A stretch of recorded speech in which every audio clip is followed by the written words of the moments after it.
नमस्कार दोस्तों, क्या आप सभी जानते हैं कि किस प्रकार भगवान शिव कहलाए त्रिपुरारी? अधिकतर हिंदू नहीं जानते। अगर आप भी भगवान के भगत हैं और भगवान में आपकी थोड़ी सी भी आस्था है तो आज की मेरी ये पूरी कहानी आपको बहुत अच्छी लगेगी। तो चलिए शुरू करते हैं आज की सुंदर सी कहानी। कोई इन्हें भोलेनाथ कहता है तो कोई औखड़दानी, तो कोई इन्हें अघोरी भी कहता है। लेकिन इन सब नामों के अलावा भगवान शिव का एक नाम और भी है और वो नाम है त्रिपुरारी। लेकिन मित्रों, बहुत कम लोग ये जानते हैं कि देवों के देव महादेव का नाम त्रिपुरारी कैसे पड़ा। लिंग पुराण में वर्णित कथा के अनुसार जब भगवान शिव के बड़े पुत्र कार्तिकेय के हाथों तारकासुर मारा गया, तब उनके पुत्र विघूनमाली, कमलाक्ष, ताड़काक परमपिता ब्रह्मा की कठोर तपस्या करने लगे। कुछ सालों बाद ब्रह्मा जी तीनों भाइयों की घोर तपस्या से बहुत प्रसन्न हुए, उनके सामने प्रकट हुए और बोले, हे वत्स, मैं तुम तीनों भाइयों की तपस्या से बहुत प्रसन्न हूँ, इसलिए मुझसे वर मांगो। ब्रह्मा जी की बातें सुनकर तीनों भाइयों ने सबसे पहले उन्हें प्रणाम किया और कहा कि हमें ये वरदान दीजिए कि तीनों लोगों का कोई भी प्राणी हमारा वध ना कर सके, हम अमर हो जाएं। तब ब्रह्मा जी ने कहा, हे वत्स, इस लोक में जितने भी लोगों ने जन्म लिया है उन सबको एक ना एक दिन मरना जरूर है, कोई भी अमर नहीं हो सकता, इसलिए मैं तुम तीनों भाइयों को ये वरदान नहीं दे सकता, कोई दूसरा वरदान मांगो। ब्रह्मा जी की बातें सुनकर भाई आपस में विचार करने लगे, ऐसा कौन सा वरदान प्राप्त किया जाए जिससे हमें तीनों लोकों में आसानी से कोई न मार सके। फिर कुछ देर बाद तीनों भाइयों ने ब्रह्मा जी से कहा, हे परमपिता, वरदान के रूप में हम लोगों के 3 ऐसे पुर चाहिए जिसमें रहकर हम तीनों भाई हजारों वर्षों तक पृथ्वी पर विचरित रहे और एक ही बाण से तीनों पुरों का नाश करे, उसी से हमारा भी नाश हो। तीनों दैत्यों के मुख से ऐसी बातें सुनकर ब्रह्मा जी ने कहा, तथास्तु, और ये कहकर अंतर ध्यान हो गए। इधर ब्रह्मा जी के जाने के बाद दानव ने तपस्या द्वारा तीनों पुरों का निर्माण किया, जिसमें स्वर्ण से बना पूर्व स्वर्ग में, चांदी का पूर्व अंतरिक्ष में और लोहमय भूमि पर था। इन सभी पुरों का विस्तार एक संयोजन का था।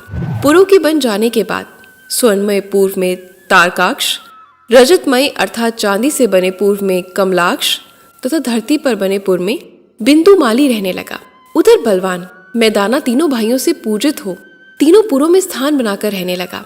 ये दैत्य तीनों पुरों में वास करके बलवान और अपराजित हो गए। इसके बाद ये तीनों भाई इंद्र सहित सभी देवताओं को ऐसे जलाने लगे जैसे अग्नि वृक्षों को जलाती है, जिससे दुखी होकर देवतागण भगवान विष्णु की शरण में गए और वहां पहुंचकर भगवान विष्णु को सारी बातें बताई। तब भगवान विष्णु विचार करने लगे कि देव कार्य के लिए क्या कार्य करना चाहिए। फिर कुछ क्षण बाद उन्होंने यज्ञ मूर्ति भगवान का स्मरण करा और देवताओं से भी कहा कि यज्ञेश्वर भगवान का स्मरण करो, इससे तीनों पुरों का नाश होगा। फिर भगवान बोले, संपूर्ण प्राणियों को मारकर जलाकर यदि महादेव का पूजन कर दे तो वह पापों का फल नहीं भोगता, वो निष्पाप हो जाता है।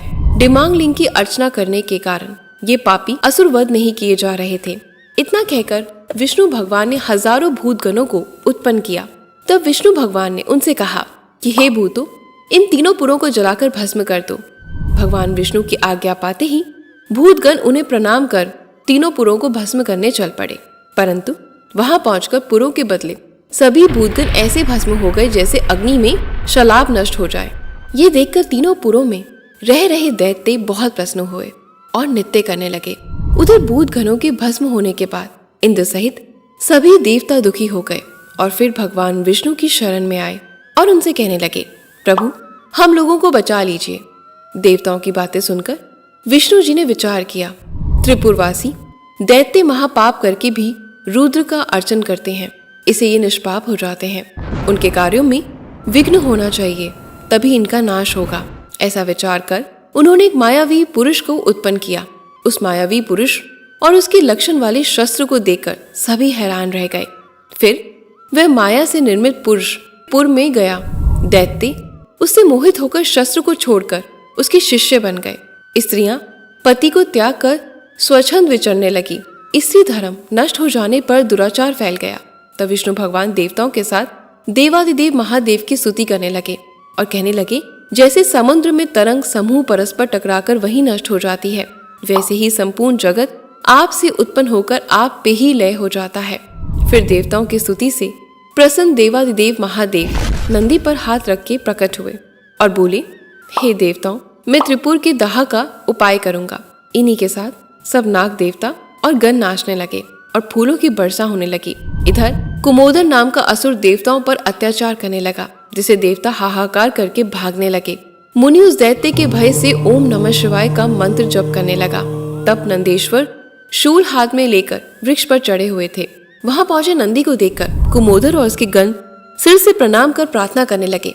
आकाश में नंदी पर पुष्प वर्षा होने लगी।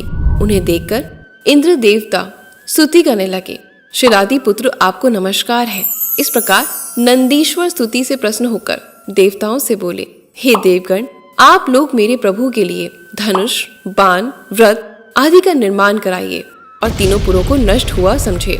नंदी की बातें सुनकर देवतागण उसी क्षण देव शिल्पी विश्वकर्मा के पास गए और उन्हें सारी बात बतलाई।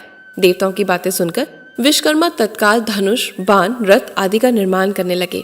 इस क्रम में उन्होंने सबसे पहले एक दिव्य रथ का निर्माण किया, जिसमें दाईं ओर एक पहिया सूर्य और बाईं ओर का पहिया चंद्रमा था। दक्षिण में 12 तथा उत्तर यानी बाईं में 16 आरा थे।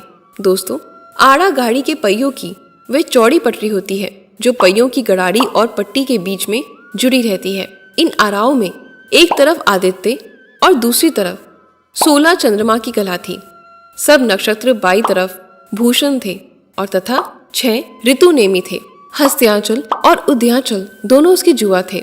सुमेरु उसका अधिष्ठान था। उत्तरायण तथा दक्षिणाय और उसके चक्र संगम थे। स्वर्ग और मोक्ष दोनों ध्वज थे। धर्म और विराग दोनों दंड थे। यज्ञ का दंड आश्रय दक्षिण संधि 50 अग्नि उसमें लोहे के स्थान पर थी। इसके अलावा श्रद्धा गति थी। वेद उस रथ के घोड़े में भूषण थे। 6 अंग उभूषण थे। पुराण, निवास, धर्मशास्त्र इत्यादि उसके वस्त्र थे। दिशाएं पैर थी। वह रथ सभी प्रकार के राग और स्वर्ण से भूषित था। चारों समुद्र उसके चारों ओर के कंबल थे। सरस्वती देवी थी। विष्णु भगवान बाण थे।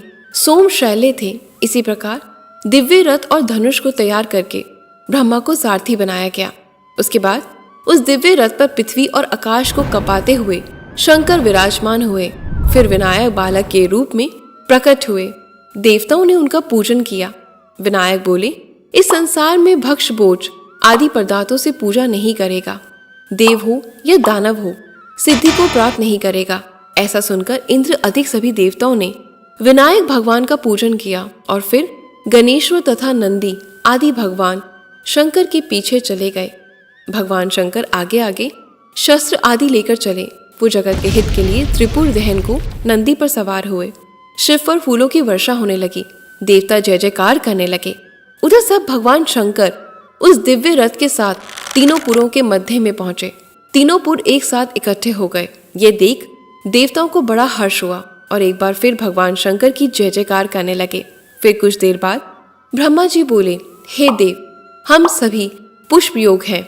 आप लीला त्याग दीजिए और इसी पुष्प योग में तीनों पुरों को जलाकर भस्म कर दीजिए। तब भगवान ने बाण को छोड़ा और वह बाण ने देखते ही देखते त्रिपुर को जलाकर भस्म कर दिया और वो पुनः देव शंकर जी के पास लौट आया। ये देखकर सभी देवता उनकी स्तुति करने लगे। फिर सभी देवगण अपने अपने धाम लौट गए। पर दोस्तों, मैं आपको बता देती हूँ कि त्रिपुर अर्थात तीनों पुरों को जलाकर भस्म कर देने के बाद से देवाधिदेव महादेव को त्रिपुरारी के नाम से जाना जाने लगा।